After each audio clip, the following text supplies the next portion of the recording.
negotiation မှာကျွန်တော်သုံးသင့်တဲ့နည်းလမ်းတွေဟုတ်လား technique တွေကိုကျွန်တော်လေ့လာပြီးတဲ့အချိန်မှာ negotiation လုပ်တဲ့အခါမှာလူတွေသုံးလေးရှိတဲ့ style တွေအမျိုးအစားတွေကိုကျွန်တော်တို့လေ့လာကြရအောင်အဲ့တော့ negotiation style မှာကျွန်တော်တို့ဘာတွေရှိလဲပေါ့နော်အဲ့ဒါမသွားခင်မှာကျွန်တော်တို့ negotiation မှာပေါ့နော်အောင်မြင်တဲ့ negotiation တစ်ခုဖြစ်ဖို့အတွက်ဘာလို့လဲကျွန်တော်ကြည့်နံပါတ်1က cooperation and trust matter ဆိုတော့ကျွန်တော်နှစ်ဖက်လုံးပူးပေါင်းမှတယောက်နဲ့တယောက်ယုံကြည်တဲ့အခါကြတော့မှသာလျင်ကျွန်တော်တို့က negotiation ဒီဟလာထိထိရောက်နဲ့နှစ်ဦးနှစ်ဖက်အကျိုးရှိတဲ့အရာဖြစ်တယ်ဒီတော့ဆိုလိုချင်တာကဘာလို့ပြောရင် negotiation တစ်ခုအောင်မြင်ဖို့ဆိုတာတစ်ဖက်ထဲနဲ့ကိုယ့်ဘက်တစ်ခုနဲ့မရတခြားတစ်ဖက်ကလူရဲ့ပူးပေါင်းပါဝင်မှုကလည်းအရေးကြီးတယ်တစ်ဖက်လူမှလည်းကျွန်တော်တို့တာဝန်ရှိတယ်ဆိုတော့လက်ခံထားအဲဒီလိုပဲကိုယ့်ဘက်မှာလည်းတာဝန်ရှိတယ်ဆိုတော့ကျွန်တော်တို့ကိုယ်တိုင်ကလက်ခံထားအဲ့တော့ယုံကြည်မှုဆိုတာ is based on what people do and have done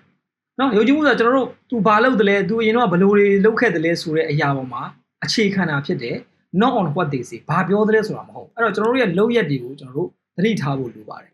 နောက်တစ်ခုကကြပါဆို your approach to other negotiator ကျွန်တော်တို့ရဲ့တခြားလူကိုချင်းကပ်တဲ့ပုံစံနဲ့ and your perception ကျွန်တော်တို့ရဲ့အထင်အမြင်ဒီ your perception of their intention determine our style of negotiation ကျွန်တော်တို့ရဲ့ဟလာကျွန်တော်တို့ကိုတစ်ဖက်လူဒီဘလို့မြင်နေတယ်လဲဆိုတော့ကျွန်တော်တို့ရဲ့အထင်အမြင်ဒီကျွန်တော်တို့ဘလို့ style မျိုးပြောင်းသွားမလဲဆိုတာကိုဖြစ်စေတယ်ဒီလူငါ့ကိုအရန်ကြက်နေငါလည်းပြန်ကြက်မှရမယ်ပေါ့ဒီလူငါ့ကိုအရန်တွန်းနေငါလည်းပြန်တွန်းမှရမယ်အဲ့လိုမျိုးဖြစ်တယ်အဲ့တော့ကျွန်တော်တို့ကတွန်းတော့သူတို့ကလည်းကျွန်တော်တို့ပြန်တွန်းကျွန်တော်တို့ကလည်းသူတို့ကိုတွန်းတဲ့အခါကျတော့ငါလည်းသူ့ကိုပြန်တွန်းမှရမယ်ဆိုတော့ပြန်တွန်းအဲ့ဒါနဲ့ပဲကျွန်တော်တို့ကအောင်မြင်တဲ့ successful negotiation တွေမဖြစ်တော့ပဲဟလာကျွန်တော်တို့ပြဿနာတွေတက်တရားတော်တရားဟလာမုန်းနေလမ်းခွဲဒါမျိုးတွေကျွန်တော်တို့ဖြစ်ကုန်တာဖြစ်ပါတယ်ပြီးတော့ကျွန်တော်တို့ဒီမှာတစ်ချက်မှတ်ကမှာပါလေလို့ပြောရင်ညှိနှိုင်းမှုမှာတစ်ဖက်နိုင်တစ်ဖက်ရှုံးဆိုတာမရှိဘူးကျွန်တော်နှစ်ဖက်လုံးနိုင်ရင်နိုင်မနိုင်ရင်ကျွန်တော်တို့နှစ်ဖက်လုံးရှုံးတဲ့သဘောပဲရှိဟုတ်ပြီနော်နှစ်ဖက်လုံးနိုင်ရင်နိုင်မနိုင်နှစ်ဖက်လုံးပဲရှုံးဘာလို့ကျွန်တော် negotiation ဝိုင်းကိုတွားပြီဆိုတဲ့ကကျွန်တော်တို့အရှိမသိခဲ့တဲ့အတိုင်းပဲကျွန်တော်တို့လိုချင်တာတို့ရှိမှရှိတယ်တို့လိုချင်တာကျွန်တော်တို့ရှိမှရှိတယ်အဲ့ဒါကိုမှကျွန်တော်တို့ကညှိနှိုင်းရေးမှာကောင်းကောင်း agreement ရအောင်မညှိနှိုင်းဘူးဆိုရင်နှစ်ဖက်လုံးဆုံးရှုံးတာအနည်းဆုံးတော့အချိန်ကုန်တာပဲအရင်တော့ပြောခဲ့တဲ့ဟလာဒီ negotiation ဝိုင်းမှာတုံးခဲ့တဲ့အချိန်တွေအင်အားတွေကျွန်တော်ဆုံးရှုံးရတာပဲအနည်းဆုံးဒ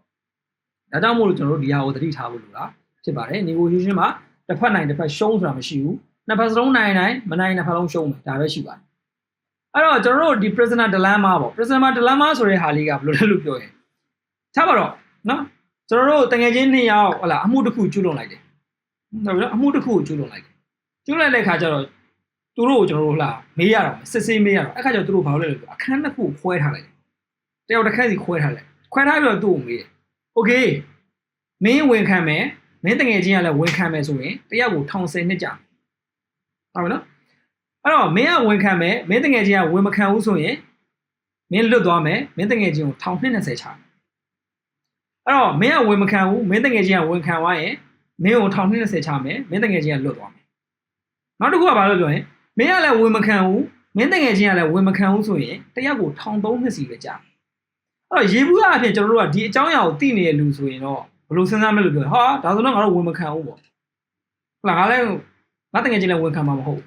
ငါလည်းဝင်မခံဘူးဒါဆိုရင်ငါတို့တယောက်3နှစ်ပဲကြာโอเคဒါပေမဲ့ပြဿနာကဘာရှိလဲလို့ပြောရင်ပြန်စဉ်းစားမှာဟာငါတော့ဝင်မခံလိုက်ပဲနဲ့ तू ကဝင်ခံလိုက်ရင်ငါ20ကြာအောင်ဒီလိုမျိုးစိတ်မျိုးဖြစ်တယ်ဆိုလိုချင်တဲ့သဘောကကျွန်တော်တို့ဒီပူးပေါင်းလိုက်တဲ့အခါကြမှာရလက်ကောင်းထွက်မယ်ဆိုတာကျွန်တော်တို့သိတယ်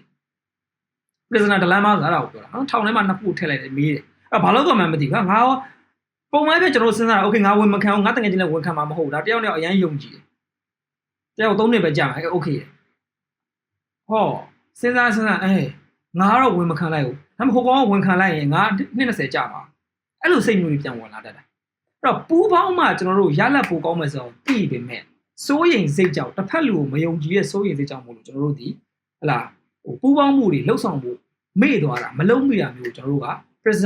prisoner dilemma negotiator dilemma လို့ခေါ်တာဖြစ်ပါတယ်အဲ့တော့ကျွန်တော်တို့ကဒီဟာလေးကတော့ကျွန်တော်တို့ဒီ online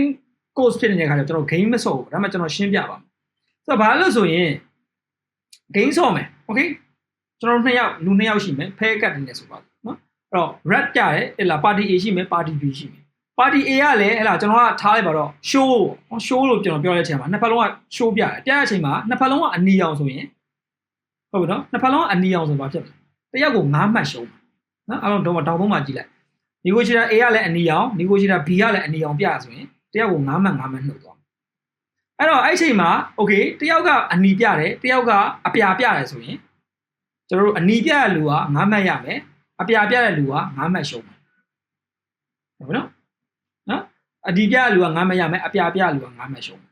အဲ့လိုမှမဟုတ်ဘဲနဲ့နှစ်ယောက်လုံးအပြာပြရင်တယောက်ကို3မှတ်ရမယ်ဟုတ်နော်ပုံမှန်အဖြစ်ကျွန်တော်တို့10 round ကစားတဲ့အခါမှာတယောက်နဲ့တယောက်ဥပတ်ဒီပဲအနီပြအပြာပြရင်လည်းကျွန်တော်တို့အမှတ်တွေတပြားမှမရတော့တဲ့ပွဲတွေရှိဒါပေမဲ့တကယ်တမ်းပြန်ပြီးတော့ rationally ကျွန်တော်တို့စဉ်းစားလိုက်မယ်ဆိုရင်ဘာလဲလို့ပြောရင်နှစ်ဖက်လုံးပေါ့နော်နှစ်ယောက်လုံးဒီအမြဲတမ်းအပြာပြနေကျွန်တော်တယောက်ကို3မှတ်3မှတ်ရနေမှာပဲလေဟုတ်တယ်မလားနှစ်ယောက်လုံးအကျိုးရှိတယ်တကယ်ကြနှစ်ယောက်လုံးအကျိုးရှိတယ်ပြီးတော့စုစုပေါင်းအမှတ်ဒီ6မှတ်ဖြစ်သွားမှာ round မှာအကယ်၍ကျွန်တော်တို့တယောက်ကအနီပြတယောက်ကဟလာဒီအပြာပြဆိုအပြာပြလူက0အနီပြလူက9မှတ်ရဆိုရင်တော့စုစုပေါင်းတော့မယ်ဆိုသူ9မှတ်ပဲရတယ်အကယ် joint game မှာကြတော့တယောက်ကို3မှတ်3မှတ်ဆိုတာနှစ်ခုပေါင်း6မှတ်အဲ့တော့ဆိုလိုချင်တဲ့သဘောကပူးပေါင်းတဲ့အခါမှာကျွန်တော်တို့ဒီပို့ပြီးတော့ဟလာထိထိရောက်နေဟလာဟိုရလက်ကောင်းတွေပို့ပြီးတော့ရတာမျိုးတွေရှိတယ်ဒါပေမဲ့ကျွန်တော်တို့ကဘယ်လိုဖြစ်လဲဆိုတဲ့အခါကျတော့ငါကတော့ကောင်းပုံကောင်းရက်နဲ့သူ့ကိုဟလာပူးပေါင်းခြင်းစိတ်ရှိပါရဲ့အကယ်၍ तू ကမပူးပေါင်းဆိုရင်ငါဘာဖြစ်မလဲငါရှုံးမှာပေါ့ငါရှုံးရမယ်ခုနကကျွန်တော်တို့ present မှာ dilemma ကိုကြည့်လိုက်ရင်ငါတော့ဝင်ခံလိုက်တယ်ငါတကယ်ချင်းကဝင်မခံရင်တော့ငါ220ကြာမှာतू ဝင်မခံတော့ငါလည်းဝင်မခံရင်တော့ငါတို့တယောက်3နှစ်ပဲကြာမှာဒါပေမဲ့ငါဝင်ခံပြီး तू ကဝင်မခံဘယ်လိုလုပ်မလဲအဲ့လိုမျိုးတွေပေါ့အပူပေါင်းမှပဲရလက်ကောင်းရမယ်ဆိုတာဟိုတော့သိတယ်ဒါပေမဲ့ပူပေါင်းမှုလုပ်ဖို့တော့ကျွန်တော်တို့မလုပ်ဖြစ်တာမျိုးကျွန်တော်တို့က negotiator dilemma လို့ခေါ်တယ်အဲ့လိုမျိုးဖြစ်တယ်အဲ့ခါကျတော့ကျွန်တော်တို့ဘာတွေဖြစ်ကုန်လဲဆိုရင်အဲ့လိုပေါ့နော်အကယ်၍ကျွန်တော်တို့ဒီ negotiation လုပ်တဲ့အခါမှာကျွန်တော်တို့ဒီဟလာစပြီးလုပ်တင်တာက blue ပေါ့ blue ဆိုတာငါဒီမင်းနဲ့ပူပေါင်းကျင်ပါတယ်ဆိုတဲ့ဟာမျိုးပြတာဆိုလို့ပါဟုတ်ပြီနော် blue ဒီပါလဲငါဒီမင်းနဲ့ပူပေါင်းကျင်ပါတယ်ဆိုတဲ့ဟာမျိုးပြတာအများနဲ့ blue နဲ့စတယ် negotiation ဝိုင်းမှာကိုဒီအများနဲ့ပြတင်တာကငါဒီမင်းနဲ့ပူပေါင်းကျင်ပါတယ်ဆိုတဲ့ဟာမျိုးကိုလုပ်ရမျိုးကျွန်တော်တို့ပြအဲ့ဒါဟိုမှာ तू ကကိုအနိုင်ပိုင်းပြီးတော့အနီအောင်ပြလိုက်တယ်ပေါ့နော်ဒါမှမဟုတ်တစ်ခုကိုကစ်လိုက်တယ်ပေါ့အဲ့ဒါဆိုရင်ကျွန်တော်တို့ကဘာပြန်လုပ်ရမလဲနောက်ထပ်တစ် round မှာကိုကအနီပြန်ပြ